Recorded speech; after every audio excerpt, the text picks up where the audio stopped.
Olá pessoas, eu sou a Natasha, este é o Redemunhando e hoje eu vim mostrar para vocês as minhas leituras do mês de junho.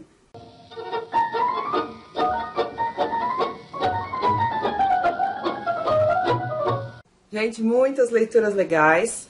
Eu vou ser rápida porque eu tô gravando, assim, eu tenho menos de 1 hora para gravar e vocês sabem que eu falo pra caramba, então vou tentar ser rápida.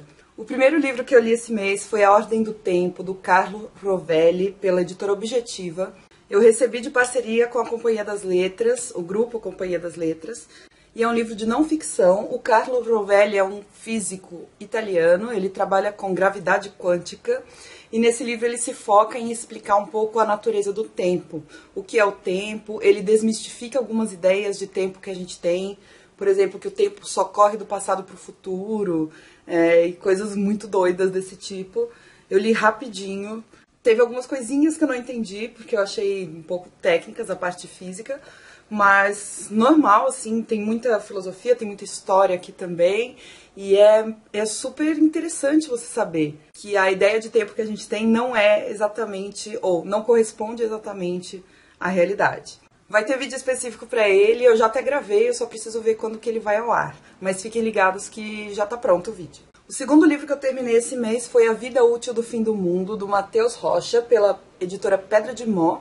O Matheus Rocha é um escritor super jovem, pernambucano, de Garanhuns, e eu conheço ele pela internet. Esse é o segundo livro publicado por ele. O primeiro chama-se A Inteligência das Coisas Cegas.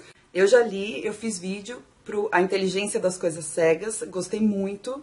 E nessa segunda obra, o Matheus traz diversos textos que transitam entre o ensaio, o conto, a crônica.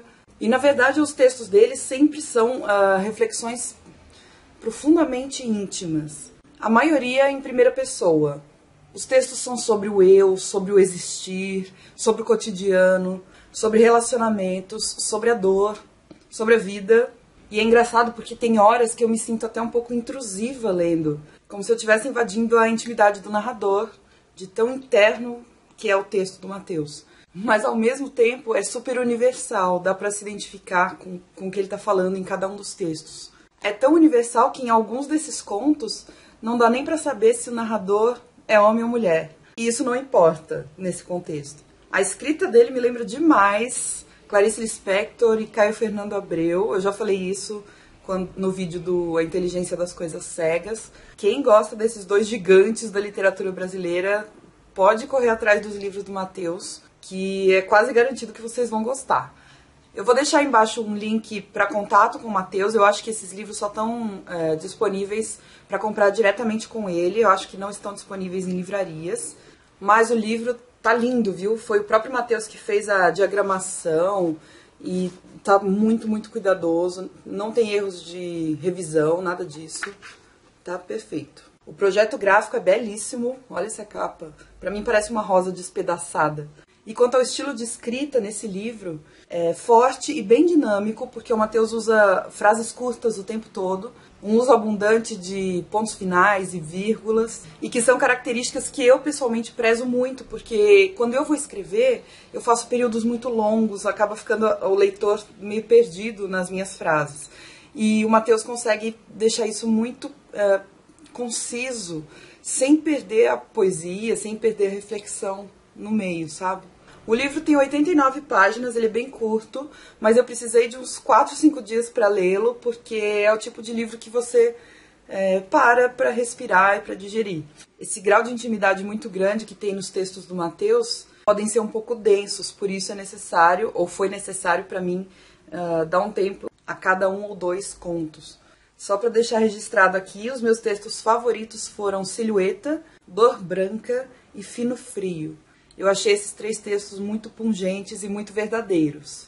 Gente, leiam o Matheus Rocha, ele é um dos melhores escritores da atualidade, assim. Vale a pena, mesmo. Ai, já falei pra caramba, né? Vamos correr.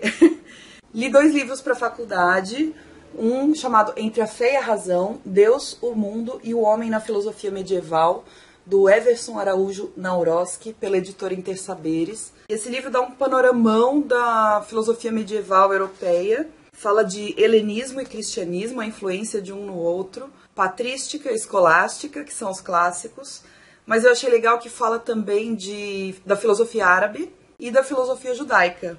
Então, de uma maneira bem simples e resumida, gostei bastante desse livro, acho que vai me ajudar na hora de dar aula. É um manual, ele não se aprofunda, mas valeu a leitura.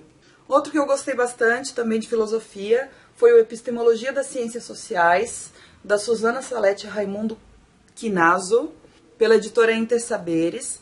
E aqui ela vai discutir um pouco algumas ideias de epistemologia. Por exemplo, o que é epistemologia, o que é inatismo, racionalismo, empirismo, positivismo, dialética, fenomenologia, hermenêutica e o que é ciência. E vai ficar discutindo esses aspectos para diversos filósofos. Também é um livro panorâmico, mas gostei bastante. Esse mês me deu muita vontade de ler um livro que chegou mês passado, que foi Terra das Mulheres, da Charlotte Perkins Gilman, pela editora Rosa dos Tempos, que é um selo do grupo editorial Record. Charlotte Perkins Gilman escreveu O Papel de Parede Amarelo, que é um conto que eu amei. E esse livro é uma utopia. 3 homens estão numa expedição em terras longínquas e encontram um país só de mulheres. É um país isolado, não tem contato com outras sociedades e tudo ali funciona muito bem.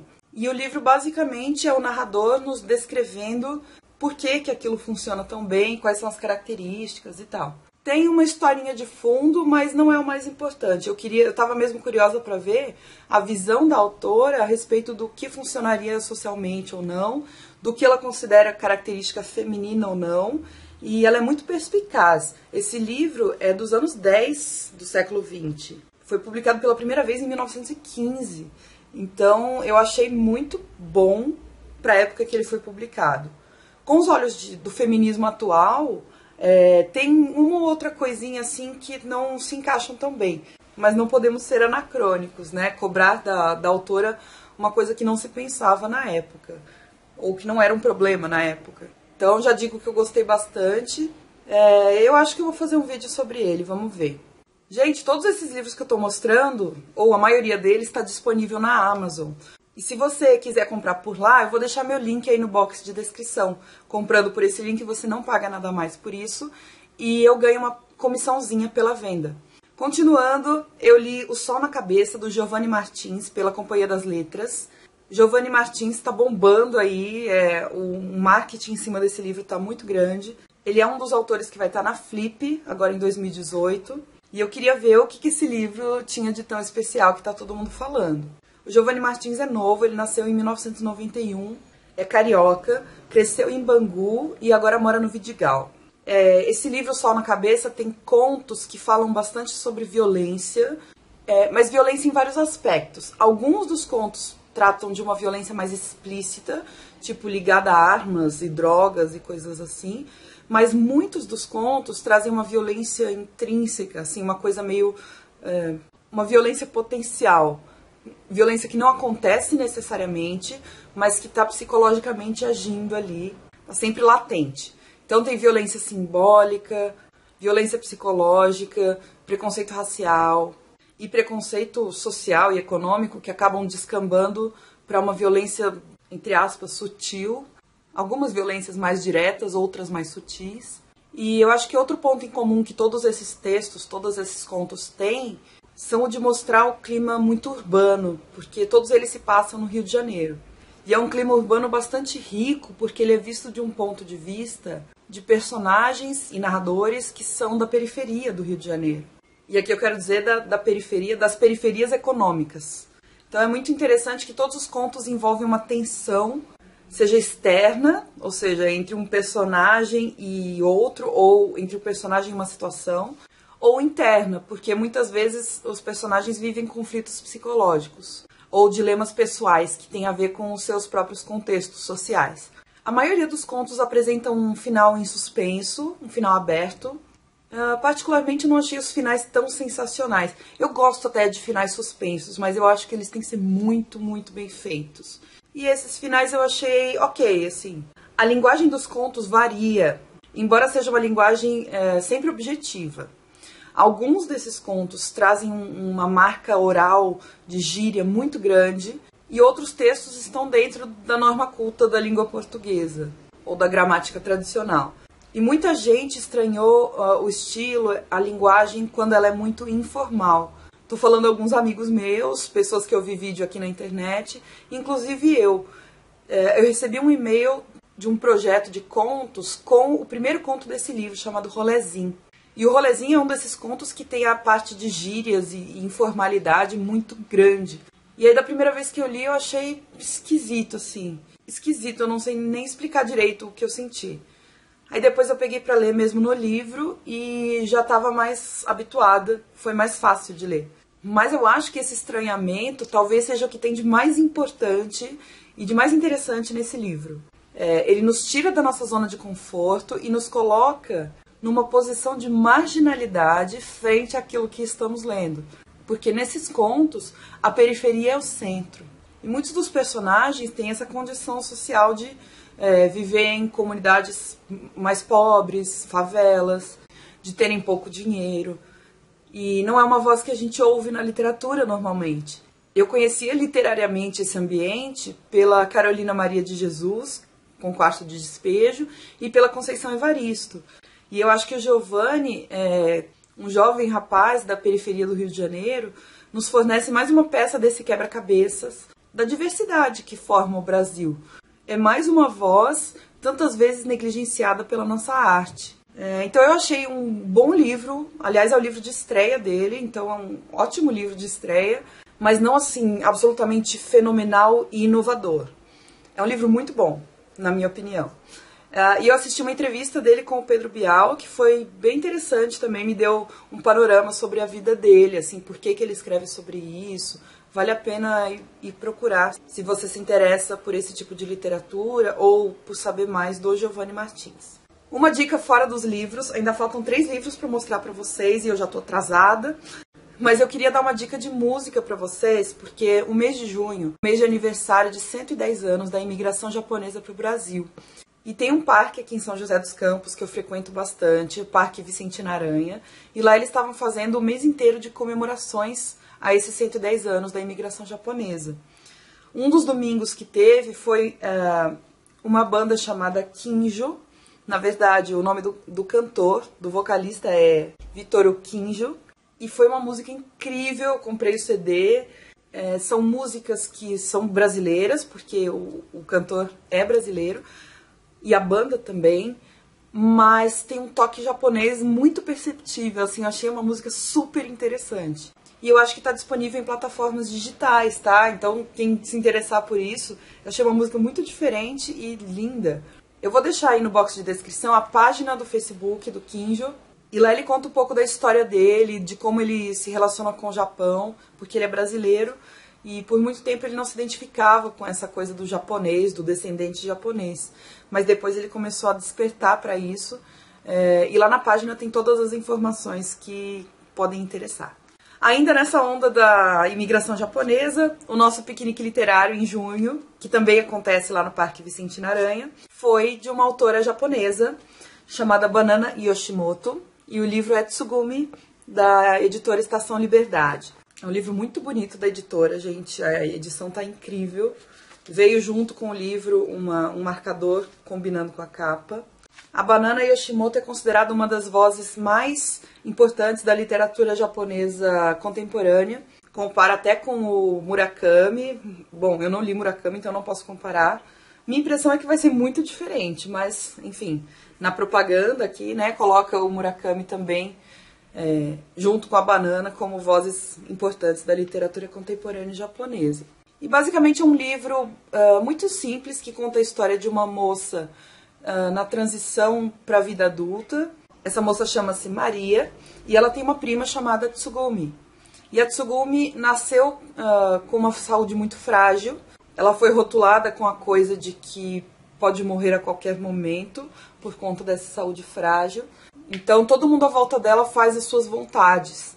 Só que a Tsugumi não morre cedo, ela chega à adolescência, chega à juventude e ela fica muito, muito, muito mimada. Tsugumi é uma personagem, assim, irritante, porque ela é mal criada, ela responde pra todo mundo, ela fala o que ela quiser, ela faz o que ela quiser, ela é meio agressiva. Mas a Maria gosta muito dela, é prima dela. E a história do livro é basicamente a história dessa relação e também da relação delas com o lugar onde elas foram criadas. O livro se passa numa província japonesa e numa cidade litorânea lá do Japão. Então é uma cidade muito pequena, com suas próprias tradições, aquela coisa de uma comunidade menor. E eu achei assim, a escrita é muito boa, a ambientação é muito boa, a autora ela tem uma grande habilidade de trazer experiências sensoriais para o leitor, cheiros, visões e coisas assim. É muito encantador o jeito que ela conta tudo isso. Dá pra sentir a nostalgia da Maria em relação a esse lugar da infância dela. Mas como história, eu achei um pouco morno, assim, um pouco médio. É um livro delicado. Eu já falei isso uma vez quando eu comentei sobre o livro Em Louvor da Sombra, que também é um livro japonês, que eu sinto que a arte japonesa, pelo menos a arte tradicional japonesa, a que a gente conhece aqui no Ocidente, porque eu não conheço quase nada, infelizmente, eu sinto essa delicadeza em quase todos os tipos de arte. Então, em pintura, em música, e nesse livro eu senti também essa pegada mais leve, mais delicada. E eu, particularmente, me emociono mais quando o negócio é mais denso, sabe? Então, assim, eu achei ok, mas morninho. Pra mim é um livro mediano. Faltam 2 e eu tô muito atrasada. Eu li esse mês O que é Lugar de Fala, da Djamila Ribeiro, pelo grupo editorial Letramento. Esse livro faz parte de uma coleção chamada Feminismos Plurais. Eu li esse livrinho, ele é bem pequenininho, é de bolso, ó, cabe na mão. E ele tem 90 páginas. Eu li esse livro porque a Djamila Ribeiro estará na Flip também. E eu já estava bem ansiosa para ler Djamila. Ela é filósofa, ela é ativista também do movimento negro, do movimento feminista. E nesse livro ela explica o que é lugar de fala. Ela faz um compilado muito interessante de outras obras que falam sobre isso também. As indicações são ótimas. Aliás, eu vou atrás de vários livros, vários artigos que ela cita aqui. E sempre recorrendo a autoridades no assunto, mulheres negras e que estudaram e que pensam sobre isso. O que eu mais gostei, acho que foi a ideia de deslocar o nosso olhar, porque a gente está sempre muito preso e muito apegado aos conceitos europeus e norte-americanos e brancos e heterossexuais e masculinos, e a gente tem que se tirar desse lugar único e se colocar em outros também. E outra coisa que eu gostei muito foi a ideia do escutar. Principalmente em relação ao movimento negro, nós brancos precisamos parar e ouvir. Assim como os homens diante do movimento feminista, né? Claro que a gente pode ter coisas a dizer sobre isso, mas é importante escutar. Muito importante escutar. Então essas 2 foram as coisas que eu mais gostei no livro. Tô com outro da Djamila, eu vou mostrar pra vocês no vídeo de book haul. E que eu pretendo ler logo, também tem a ver com o feminismo negro. E o último livro que eu li esse mês, esse não estava no programa, mas uma aluna minha me emprestou, dizendo que é o livro favorito dela. E, gente, isso é sempre um carinho enorme, né? Então eu fiz questão de ler logo. Foi O Colecionador de Borboletas, da Cecília Mouta, pela editora Novo Século. E esse livro faz parte do selo Novos Talentos da Literatura Brasileira. É um livro que trata um pouco de viagem no tempo e de efeito borboleta, o que ele chama de efeito borboleta, que eu não vi muito, assim. Que a ideia do efeito borboleta é você faz uma coisa muito pequena no passado e isso afeta de uma maneira gigantesca o futuro. O que acontece? Nesse livro temos um protagonista que acorda numa casa de repouso e ele tá com amnésia, ele não sabe qual foi a vida dele. E acontece que aos poucos ele vai tendo flashbacks e lembrando de muitas coisas. Então, de relacionamento que ele teve com uma moça, um relacionamento muito forte, muito intenso. Só que acontece que essa moça morre. E ele descobre que ele tem o poder de voltar no tempo e modificar as coisas. Então é isso que ele vai fazer. Então, pra mim, ele não tá mudando uma coisa pequena no passado, sabe? Ele tá mudando tudo. E no final das contas parece que não muda muita coisa a partir do momento que ele volta no tempo. Enfim, é um livro muito fluido, eu li, tipo, muito rápido, gente, sério. Eu li em 2 dias, isso trabalhando, né, fazendo um monte de outras coisas. Então ele dá pra ler em qualquer momento, praticamente. E, assim, eu achei também algumas falhas no livro, algumas coisas acontecem rápido demais, ou de uma maneira meio inexplicada. E outra coisa é que eu achei alguns erros de revisão, eu odeio quando isso acontece. Mas queria agradecer a Bianca por ter me emprestado o livro favorito dela. É isso, gente. Essas foram as minhas leituras de junho. Espero que vocês tenham gostado. Comenta aí embaixo o que vocês acharam, se já conhecem algumas dessas coisas, se já conheciam algumas dessas leituras. Eu acho que muitas delas não são tão conhecidas por aí, ou não são tão divulgadas. E por hoje é isso. A gente se vê no próximo vídeo de Book Haul do mês de junho. Ah, não esquece de dar um joinha. Tchau!